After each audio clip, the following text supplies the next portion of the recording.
굉장히 부실공사로 지적을 했지 않습니까?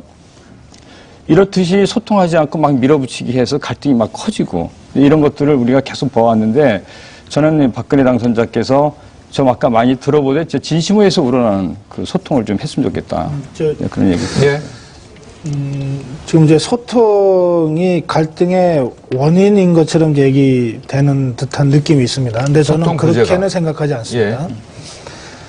저는 우리 사회가 갈등을 갖고 있다면 이 갈등의 구조적 원인들이 있다고 생각합니다. 그러니까 두 가지로 저는 말씀드리고 싶은데, 하나는 뭐 우리나라만 아니라 대부분의 나라들이 채택하고 있는 이 시장 경제라고 하는 것이 본질적으로 경쟁을 시키는 체제죠. 그리고 이 경쟁에서는 10명 중에 한두 명이 성공하고 7, 8명은 탈락하게 돼 있는 겁니다. 어느 시장이나 그럴 거예요. 문제는 이 시장에서의 탈락자들이 재기할 수 있는 완충장치가 있느냐 없느냐의 차이죠. 그러니까 본질적으로 우리가 시장 경제를 버리지 못하는 한 끊임없이 경쟁 속에 내몰리게 되는 것이고요. 그 과정에서 내가 살기 위해서 상대를 밟고 올라서게 되는 이런 아주 근원적인 문제들이 있어요. 근데 이걸 어느 정도 완충시킬 수 있느냐 없느냐라고 하는 데 따라서 사회의 성숙도가 결정된다고 저는 생각합니다. 그다음에 두 번째의 구조적 원인으로 저는 대통령 중심제라고 하는 권력 구조를 들고 싶은데요. 아까 여러 차례 그 말씀하셨어요. 전지현 씨가 박근혜를 반대한 48%를 생각해야 된다.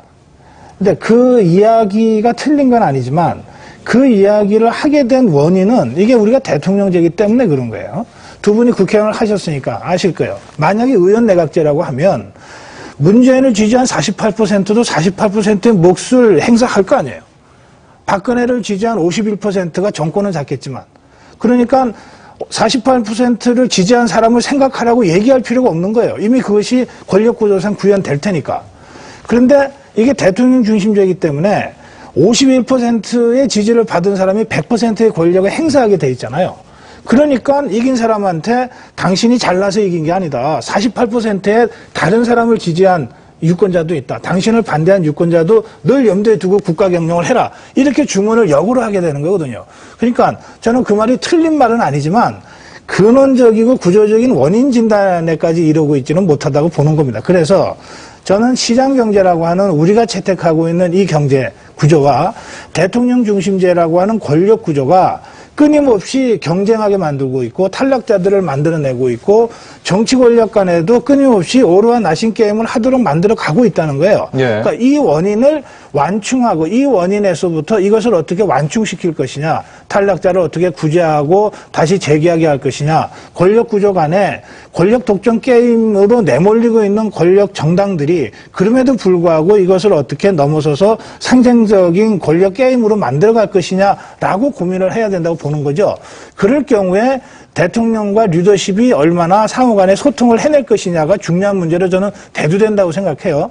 그러니까 소통을 원인이라고 짚어버리면 그럼 소통만 하면 다 해결되는 것처럼 된단 말이에요. 저는 시장 경제가 존재하는 한, 그 대통령 거의 권력 독점 구조인 대통령 중심제가 존재하는 한 대통령이 아무리 소통을 잘해도 근원적인 문제 해결은 안 되지 않느냐. 예. 좀 그런 면에서 좀 더 깊이 좀 들어갈 필요가 있다고 저는 생각합니다. 예. 저는 여기에 또 좀 덧붙이고 싶은 게 이제 지금 말씀하신 구조적인 요인도 있고 저는 굉장히 많은 부분을 동의합니다. 근데 그거 외에 또 어떻게 보면 우리가 안고 있는 역사적인 요인도 있거든요.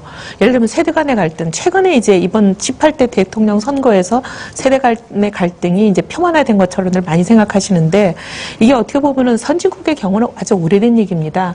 왜냐하면 인구 구조가 고령화되는 상황에서는 일을 하면서 세금을 내는 세대, 소위 젊은 세대죠. 근로세대라고 불리는 이 세대와 일은 하지 않고 이미 은퇴해서 복지 혜택을 세금으로 받고 세금으로 조달된 복지 혜택을 받고 사는 은퇴 세대, 즉 노인 세대가 당연히 이해관계가 상충할 수밖에 없습니다. 예. 그래서 세대 간의 갈등이 굉장히 표면화돼 있고 거기는 깊어져 있고 그래서 모든 선거가 세대 간의 갈등으로 치닫고 있는 상황이거든요. 어떻게 보면 이제 우리 사회도 그런 단계에 진입한 측면이 있고 그런 이제 구조적인 요인에다가 저는 또 이제 우리의 역사적인 요인이 좀 더해지는 게 우리는 굉장히 그 현대사가 굉장히 급변하면서 굴곡을 많이 겪었습니다. 급변하면서 또 굴곡 굴곡을 많이 겪는다는 건 굉장히 급격한 그 변화의 진폭이 있었기 때문에 어떤 세대는 경험한 역사적 경험을 다음 세대는 경험하지 못하는 이런 상황에서 서로가 서로를 이해하지 못